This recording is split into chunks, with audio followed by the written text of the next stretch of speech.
In today's video, we're going to be taking a look at the first of really two videos about density. This video is going to focus on the theory of density, and the next one will be about a little bit of math. So let's take a look and kind of try to understand what we're doing today. Our goal is to try to understand what makes something more or less dense. Okay, so right now I'm about to reveal some notes and things that I would expect you to have something to write with out in front of you. Okay, if you feel like I'm going too fast, you can pause the video at any time and make sure you're writing or re-listening again to make sure you feel confident. So let's begin. Okay, we're starting with the idea of density. Okay, and density is just very simply, it describes how tightly packed matter is, how close together those bits and atoms are. And we use two things in order to understand density. Those are mass and volume. So mass is usually going to be measured in units of grams or kilograms. And then volume is going to be measured in usually milliliters, or sometimes it'll be measured in cubic centimeters. Okay. Now, before I keep going, have you written what I've written? Have you paused and made sure you've had enough time to get it down? If not, do so now before we look at the next section, which is how we would calculate density. We're not going to get into the math. I just want to show you the equation. It's very simple. You take density, which is the letter D, is equal to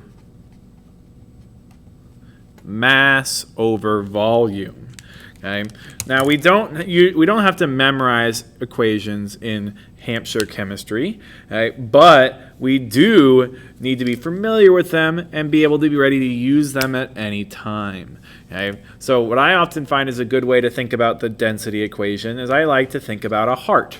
Okay, because I heart density so much, but sometimes science does come in and break my heart. And hey, look at that. That's a nice reminder. Look at that. M over V. Or if you want to be extra cool, you can throw up the chemistry hand sign. So you go, ha-boom, mass over volume. Okay, this is how you let everybody else know that you are super cool. Like walking down the street, you want to let them know that you know about science. You go mass over volume, boom. And you guys both know you're awesome. Okay, so when we talk about this idea of density, we can go through and kind of visualize it, right? We can visualize the tight packedness of this. Okay, so I've got three pictures here. I recommend drawing these real fast because we're going to talk about what these are going about. Again, you can pause, okay? But on the left side here, what I see is lots of atoms, and that's what these little dots are. These are atoms. Are very close together compared to these two. That's because this might represent something like a solid, okay, where those molecules are really close together and not going to be able to move because they're so smooshed up against each other. Whereas when I look at this guy, the atoms have a lot more room to move and flow. And that makes sense because we're talking about something like maybe a liquid here, okay, where that matter can move back and forth and slide just like water does, or any other liquid. And finally, where we're most spread out, this might be something like a gas. Okay? Gases, atoms are going to be very spread apart and very, very out in the air. Okay? And that's what helps us understand our density here. Our solids are going to be our most dense objects, whereas our gases are going to be our least dense objects.